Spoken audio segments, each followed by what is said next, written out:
کہ تنبیہ الغافلین کے اندر ایک حدیث ہے کہ جو بندہ اپنے بچوں کے لیے رزق حلال کماتا ہے، رزق حلال اپنے بچوں کے لیے کماتا ہے اس لیے کہ میرے بچے کسی کے آگے ہاتھ نہ پھیلائے، میں کسی کے آگے ہاتھ نہ پھیلاؤں، حلال روزی کماتا ہے، اللہ کے حکموں کو نہیں توڑتا ہے، وہ قیامت کے دن جب اٹھے گا، فرمایا قیامت کے دن وہ اس حال میں اٹھایا جائے گا کہ اس کا چہرہ 14ویں چاند کی طرح چمکتا ہوگا۔ لوگ حیران ہو جائیں گے، اس کا چہرہ کیوں چمک رہا ہے،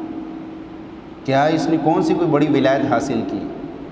تو کہا جائے گا نہیں، یہ وہ بندہ ہے جو اپنے بچوں کے لیے حق حلال روزی کمانے کے تلاش میں ہوتا تھا۔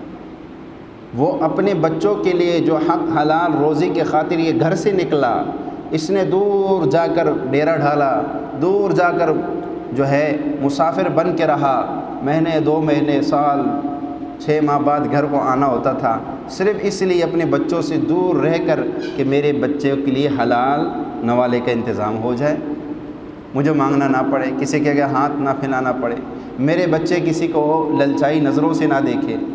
اس بندے کا یہ جو جذبہ ہے نا، یہ اللہ کے ہاں اتنا بڑا ہے کہ اللہ تعالیٰ کہتے ہیں جب تو قیامت کے دن میرے پاس آئے گا نا، میں تجھے اتنا حسین و جمیل کر دوں گا کہ حشر میدان والے تیرے حسن دیکھتے رہ جائیں گے،